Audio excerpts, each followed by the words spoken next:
Hello সবাইকে, আসুন ইলহানের আম্মুর বার্থডে সেলিব্রেশন দেখি। আমার ছেলে আমাকে এক রুমে দাঁড়া করিয়ে রেখেছে, বিকজ সে আমাকে বার্থডে সারপ্রাইজ দিবে।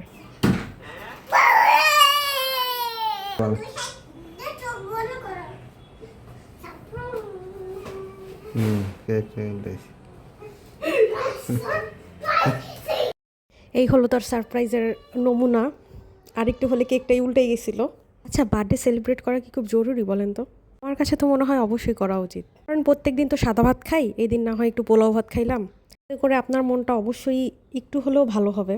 বয়স বাড়ার সাথে সাথে আসলে লাইফ থেকে আনন্দের উৎসগুলো কমে যাচ্ছে, সো এতটুকু সেলিব্রেশন তো লাইফে করাই যায় মন ভালো রাখার জন্য। কেকটা আসলে আমার ছেলের কথা চিন্তা করে আনা হয়েছিল, কজ কেক দেখলে সে সুপার এক্সাইটেড হয়ে যাবে। কেক খাক আর না খাক, কেক তার কাটতেই হবে। তোমার না আম্মুর জন্মদিন। আরে আম্মুর জন্মদিন। কেক কাটা নিয়ে আমাদের মারামারি লেগে গেছে। কেক কাটবো হচ্ছে আম্মু। তুমি? হ্যাঁ আম্মু কাটবে। ইয়েস। না, ইলহান বলছে দুইজনে কেক কাটবে, আম্মু আর ইলহান। বুঝতে পারছি না কার বার্থডে। তোমার কিভাবে বার্থডে? আম্মুর বার্থডে। বলো হ্যাপি বার্থডে বলো। হ্যাপি বার্থডে আম্মু বলো। দে দে আম্মু।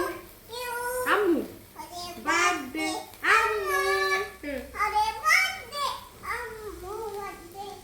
হ্যাপি বার্থডে আম্মু। এবার আমি কাটবো। কেক কাটার জন্য কি এক্সাইটেড বাবারে! যখন বললাম আমাকে নিয়ে কাটো, সে আবার আমার হাতটা ধরছে। এই তো আমরা এখন দুইজনে মিলে কেক কাটতেছি। ইলানে খাওয়াই দাও। দেন আমরা খাবো, কেক খাবো।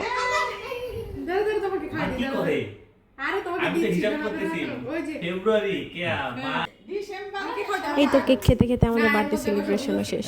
কমেন্ট করে দিয়েন। Bye bye.